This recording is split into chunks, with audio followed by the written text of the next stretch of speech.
ஆச்சாரம் டிவி நேயர்களுக்கு வணக்கம். நாம் இன்னைக்கு திரை விமர்சனத்தில் பயமறியா பிரம்மை திரைப்படத்தின் திரை விமர்சனத்தை பற்றி தான் பார்க்க போகிறோம்.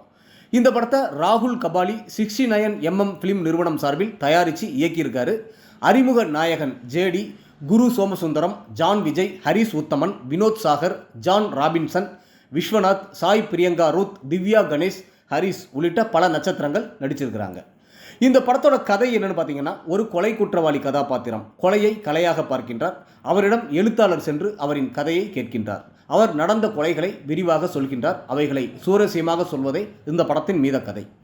புதுமுக நடிகர் ஜேடி கதையின் நாயகனாக நடித்துள்ளார். அமைதியான பேச்சு, ஆழமான நடிப்பு என அசத்தலாக நடித்திருக்கின்றார்.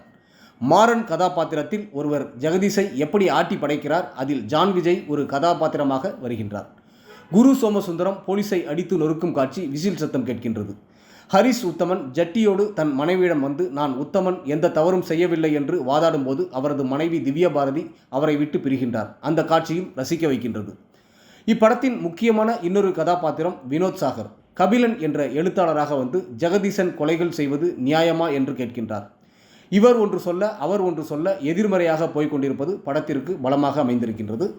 ஹரிஸ் வரும் காட்சிகள் நன்றாக இருக்கிறது. அவரது நடிப்பு நன்றாக இருக்கிறது. அவர்தான் இளமை கால ஜெகதீஷ் என்கிற கதாபாத்திரத்தில் நடித்திருக்கின்றார்.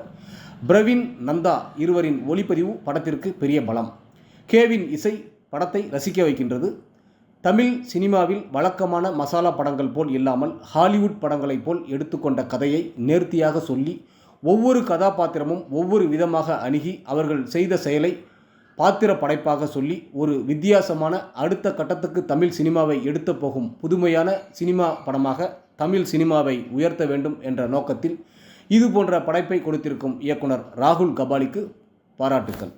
ஒட்டுமொத்த படக்குழுவினருக்கும் ஆச்சாரம் டிவி சார்பாக வாழ்த்துக்கள்.